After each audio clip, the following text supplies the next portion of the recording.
just been into town and I had to buy a few things which I've had to put on the backpack here. It amazes me, service, and it's part of what I talk about in my book.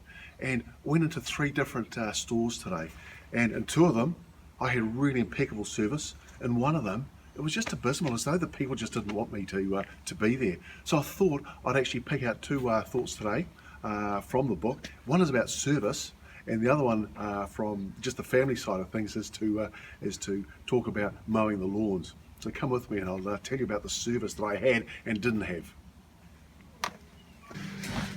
Service, really interesting. It's part of what our book talks about is service, because with the internet these days, it's so easy for people to go online, just order what they need, and it gets delivered within 24 hours.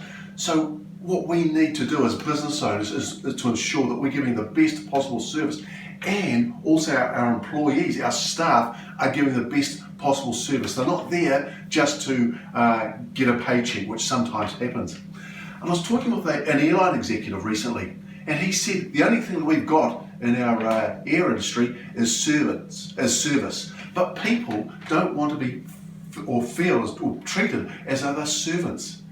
Now the thing is, being a servant is one of the most powerful things you can do. And when you're actually helping someone in the shop, within the business, to solve the problem that we have, then you're making such a difference. So please, if you're a business owner, and it's part of the book here as well, if you're a business owner or you're an employee, give the best possible service so people will want to come back to your store and actually deal with a real live person, as opposed to doing it online, which we quite often do.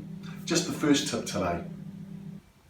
I want to tell you a story about mowing the lawns and family.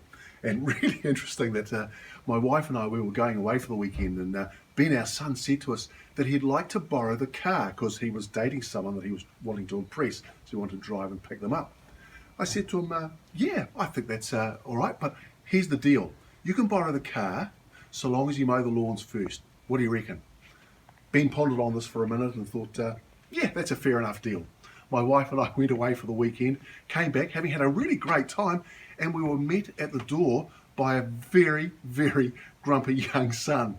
And he said, Dad, you never left the keys for me for the car. And I said, that's interesting, Ben. I'm sure I tied the car keys to the lawnmower. Should we go and have a check? It was just one of those classic communication things.